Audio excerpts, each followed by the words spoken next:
si levantaron contra Dios, pero el cielo respondió amados, hoy nos encontramos en un momento profético. Vivimos en tiempos en que las naciones se han levantado con puño cerrado contra el Altísimo. Gobiernos, culturas, ideologías y sistemas han declarado su independencia de Dios. Y pero el cielo no ha permanecido en silencio. Desde los días antiguos hasta hoy, la historia ha sido un campo de batalla entre la rebelión del hombre y la respuesta soberana del cielo. Se levantaron contra Dios. Como en Babel edificaron torres para alcanzar el cielo con su propio nombre, cambiaron la verdad por la mentira, llamaron bueno a lo malo y malo a lo bueno, rompamos sus ligaduras d'hidron, hicimos de nosotros sus cuerdas. Salmo 2, 3 negaron su ley, sacaron su palabra de las escuelas, arrancaron su nombre de las plazas, legalizaron lo cual abomina, promovieron lo cual llama pecado. Pero el cielo respondió, el que mora en los cielos se riera, el Señor se burlará de ellos, luego hablará a ellos en su furor, y los turbará con su ira. Salmo 2, 4-5 El cielo no está dormido. Cada vez que los hombres se rebelaron, Dios respondió con juicio, o con misericordia, según el clamor del remanente. Cuando Faraón se levantó contra Dios, el cielo envió plagas. Cuando Jezebel persiguió a los profetas, el cielo levantó a Elías. Cuando Nabucodonosor se engrandeció, el cielo lo humilló.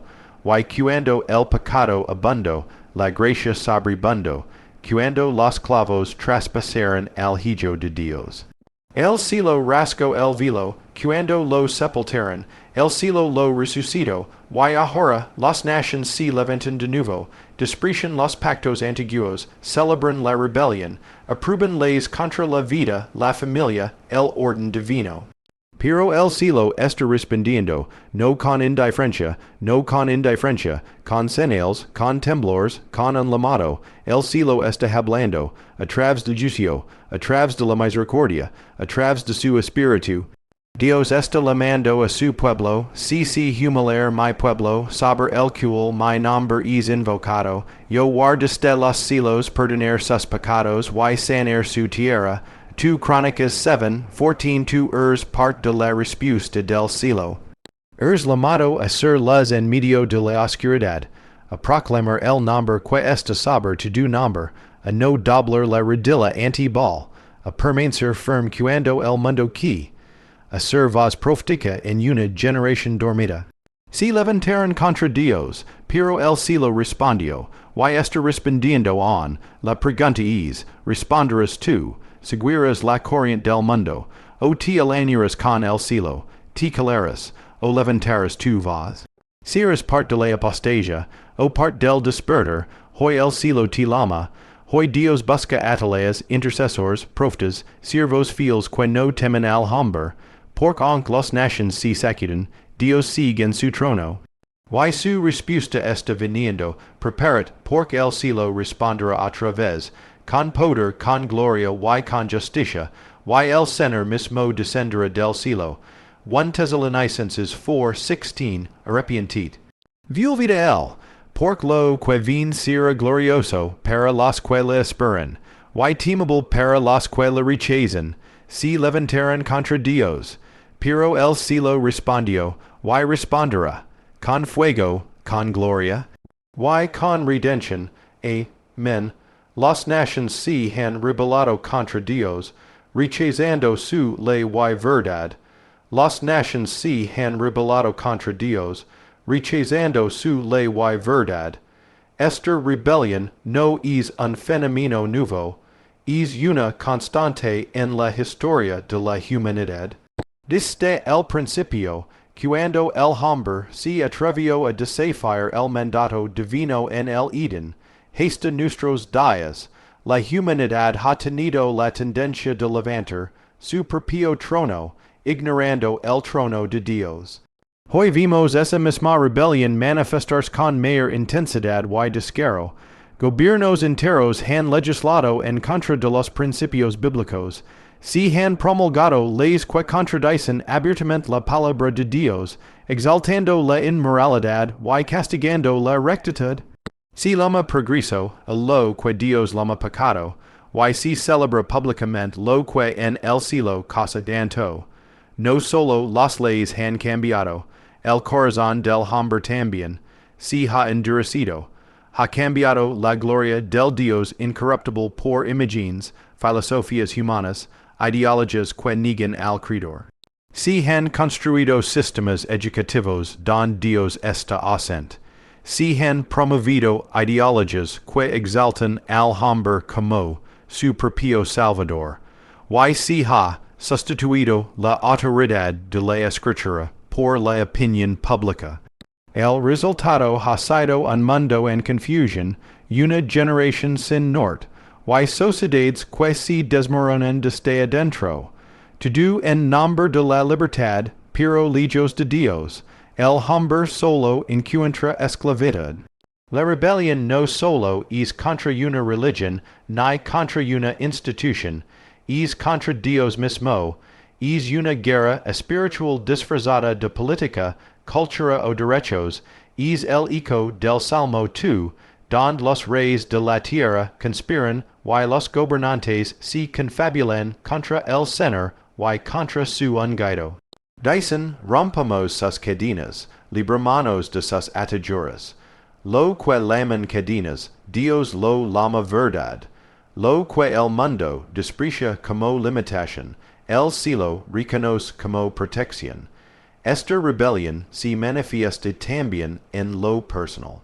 Hay corazones que han sustituido la devoción por la distracción, la obediencia por la conveniencia, la verdad por el sentimiento. Se ha formado una cultura de autocomplacencia, donde Dios es tolerado mientras no interfiera con los deseos del yo. Pero Dios no es un accesorio, es rey, es Señor, y cuando es ignorado, la consecuencia no tarda en manifestarse. Porque Dios no puede ser burlado. Lo que el hombre siembra, eso mismo cosechará. Esta generación vive como si Dios estuviera muerto, pero su trono permanece firme. No han rechazado un dogma, han rechazado al Dios viviente. Y aunque por un tiempo parezca que prevalcen, la Escritura declara que llegará el día cuando toda rodilla se doblará y toda lengua confesará que Jesucristo es el Señor. Lo que el mundo celebra hoy será vergüenza mañana, porque el juicio comienza por la casa de Dios, pero no termina allí. Esta rebelión global es señal de los tiempos, una repetición de patrones antiguos con una intensidad sin precedentes. Y mientras los hombres desprecian la voz de Dios, el cielo está tomando nota. El cielo nunca guarda silencio ante la rebelión, siempre responde. El cielo nunca guarda silencio ante la rebelión, siempre responde. Esta es una verdad revelada a lo largo de toda la Escritura y confirmada por la historia de las naciones. Aunque parezca que Dios permanece en silencio, su aparente demora no es indiferencia, sino misericordia. Pero cuando la iniquidad llega al colmo, el cielo se manifiesta. Dios no es un espectador pasivo ante el pecado colectivo. Él es justo, que observa, pesa y responde según su santidad. Cuando Adán y Eva pecaron, el cielo respondió con juicio, pero también con una promesa. Cuando la violencia llenó la tierra en tiempos de no, el cielo respondió con el diluvio. Cuando Sodoma y Gomorra desafiaron la moral divina, el cielo respondió con fuego. Cuando Faraón endureció su corazón, el cielo respondió con plagas. El patrón es claro. Cuando el pecado se institucionaliza, cuando la rebelión se celebra, cuando el pueblo se entrega a la idolatría y la injusticia, Dios no guarda silencio. Sin embargo, la respuesta del cielo no es siempre juicio inmediato. Muchas veces, primero se manifiesta con advertencias, señales, llamados proféticos, sueños, visiones, convicción de pecado. Dios en su gracia siempre ofrece la oportunidad del arrepentimiento antes del castigo. Levanta ataleas, envía mensajeros, agita la conciencia de su pueblo. A través de terremotos, pests, disturbios sociales o crisis globales, el cielo busca despertar a una humanidad adormida en su pecado. Pero cuando la voz de Dios es despreciada una y otra vez, entonces viene la respuesta más severa. La respuesta del cielo también puede ser el retiro de su presencia. Uno de los juicios más temibles no es lo que Dios hace, sino lo que deja de hacer. Cuando quita su mano, cuando se retira, cuando entrega al hombre a sus pasiones, cuando deja que las naciones prueben las consecuencias de su independencia, eso en sí mismo es un juicio. Es lo que Pablo describe en Romanos 1, Dios los entregó. Cuando el cielo guarda silencio, no es por debilidad, sino porque el juicio ha comenzado. Pero la respuesta del cielo no es solo juicio, también responde con misericordia cuando hay arrepentimiento, cuando nin, escuchó la palabra del prof, de Jonas y se humiló, el cielo respondió con perdón. Cuando el rey Josias escuchó la ley y se quebrantó, el cielo pospuso el juicio. Cuando la iglesia ora, clama y se vuelve al Señor, el cielo se inclina para orar. La respuesta del cielo no es caprichosa, es justa, medida y acorde a la condición espiritual del pueblo. Cada generación provoca una respuesta del cielo, y si de juicio o de gracia depende de la postura del corazón. Dios responde a la rebelión con fuego, pero también a la oración con lluvia. Su justicia y su misericordia caminan juntas. El cielo nunca está indiferente, nunca ausente, nunca calado. Está observando, esperando y actuando conforme a su perfecta voluntad. Dios levanta a su remanente fiel en tiempos de oscuridad. Dios levanta a su remanente fiel en tiempos de oscuridad. Cuando las naciones se desvían, cuando los pueblos olvidan su creador, cuando el pecado se convierte en ley y la verdad es perseguida, el cielo no queda sin testigos. Siempre ha habido un remanente, pequeño en número pero grande en fidelidad, que no dobla la rodilla ante Baal, que no cala ante la corrupción, que permanes firme aunque todo a su alrededor tiemble. Este remanente no es perfecto, pero es apartado. No es aplaudido por el mundo, pero es aprobado por Dios. En los días de no, cuando toda la tierra estaba llena de maldad, el halo gracia ante los ojos del Señor. Fue el único justo entre una generación corrupta, y por medio de su obediencia, Dios preservó la humanidad. En tiempos de Elias, cuando Persia que todo Israel había caído en idolatría, Dios le recordó que aun quedaban 7,000 que no se habían inclinado ante los ídolos. Aun cuando los profetas eran asesinados y el altar del Señor estaba derribado, había un pueblo escondido, un pueblo fiel, preservado por el cielo de Dios. En Babilonia, cuando el sistema trató de absorber, renombrar y moldear a los jóvenes hebreos, hubo quienes se mantuvieron sin contaminar. Daniel, Ananias, Misael y Azarias decidieron no doblarse ante la estatua, ni comer del banquete del rey.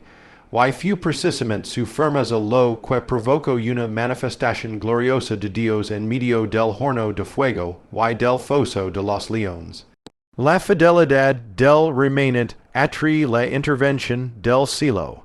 Es en medio de la oscuridad que más brilla la luz. Este principio continúa en el Nuevo Testamento.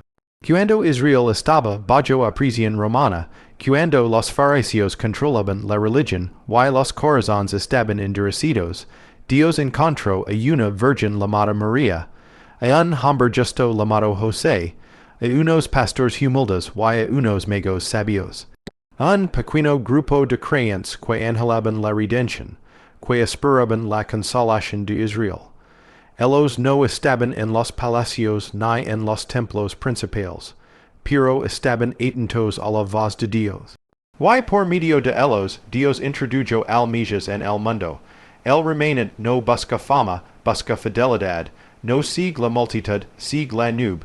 Es rechazado por muchos, pero sostenido por el cielo.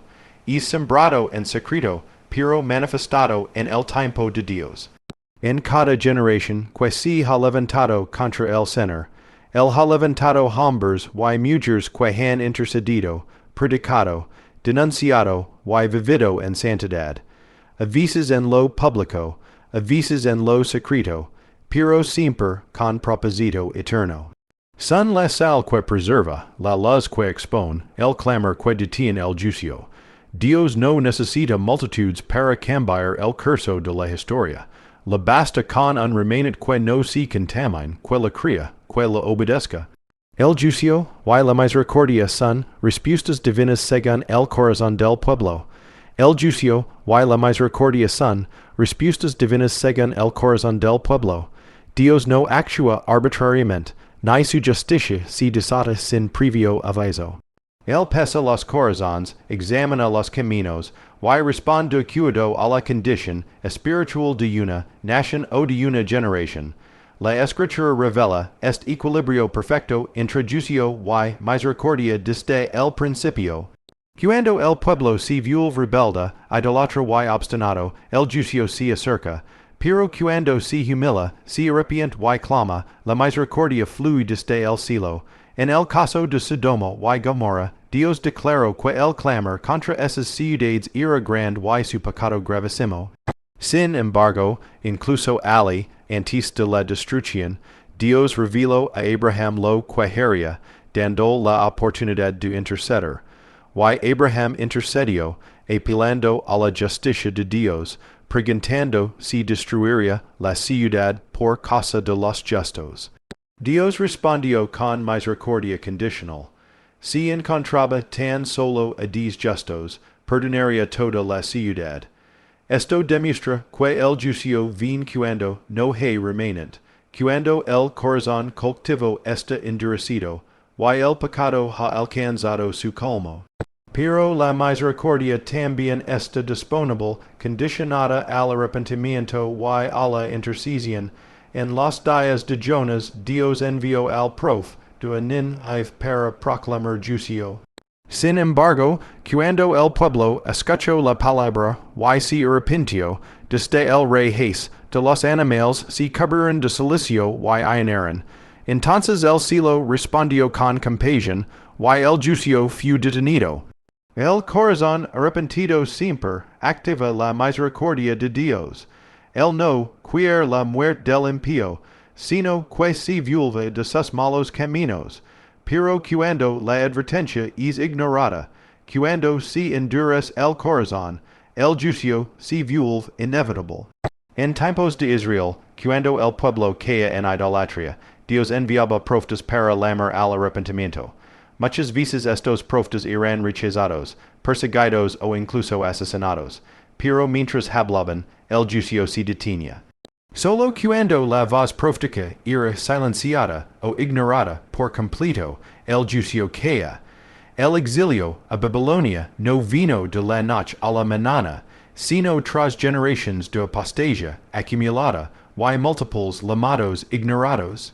Aun así, en medio del juicio, Dios mantuvo su promesa de restauración. Este principio se menciona hasta hoy. Las naciones que exaltan el pecado, promueven la injusticia, y cierran sus oídos a Dios, provocan juicio. No es que Dios quiera destruirlas, es que ellas mismas se colocan bajo maldición al rechazar su cobertura. Pero donde hay quebrantamiento, donde hay un clamor sincero, donde se busca el rostro de Dios, Él responde con sanidad. El juicio es una respuesta justa al pecado, la misericordia, una respuesta amorosa al arrepentimiento. Ambos atributos conviven en el carácter de Dios, y se manifiestan según lo que encuentra en el corazón del pueblo. El destino de una generación no está determinado solo por su pecado, sino por su respuesta a la voz de Dios. Cada creyente está llamado a ser parte activa de la respuesta del cielo. Cada creyente está llamado a ser parte activa de la respuesta del cielo. Dios nunca ha actuado en la tierra sin envala. Rara personas dispuestas a obedecer su voz. Desde los tiempos antiguos hasta ahora, él ha buscado a quienes se levantan en medio de la generación, cada y se convierten en instrumentos de su voluntad. No es suficiente observar los acontecimientos del mundo con preocupación o simplemente orar desde la distancia. El llamado de Dios es a participar, a intervenir, a ser sal y luz en medio de la oscuridad. En tiempos de crisis espiritual, Dios llama a sus hijos a asumir su posición. Moisés fue llamado mientras apacentaba ovejas, pero su obediencia liberó a toda una nación. Esther fue puesta en el palacio para un tiempo como este, y, a través de su valencia, evitó el exterminio del pueblo judío. Nehemías dejó su posición cómoda como copero del rey para reconstruir los muros de Jerusalén. Ninguno de ellos esperó que otro tomara la iniciativa. Entendieron que eran parte esencial de la respuesta divina. En el Nuevo Testamento, los discípulos no fueron solo testigos pasivos del mover de Dios, fueron vasos a través de los cuales el Espíritu Santo se derramó. En Pentecostes, Pedro se levantó con denudo, predicó con poder y 3,000 almas fueron salvas. Pablo fue enviado a llevar la luz del Evangelio a los gentiles, y su obediencia cambió el rumbo de la historia. El actuar de Dios en el mundo requiere siempre la cooperación de hombres y mujeres que no temen dar el paso de fe, incluso cuando todo parece estar en contra.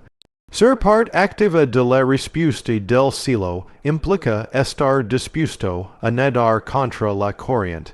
Es levantar la voz cuando todos calan, es mantenerse firme cuando otros retroceden. Implica orar con intensidad, predicar con convicción, vivir con santidad, y amar con sacrificio.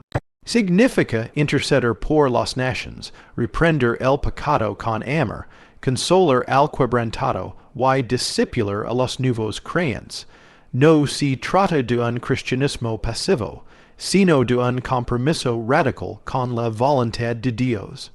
El creyente que comprende su rol en el plan de Dios no se acomoda a la cultura ni se ajusta a la corriente del mundo.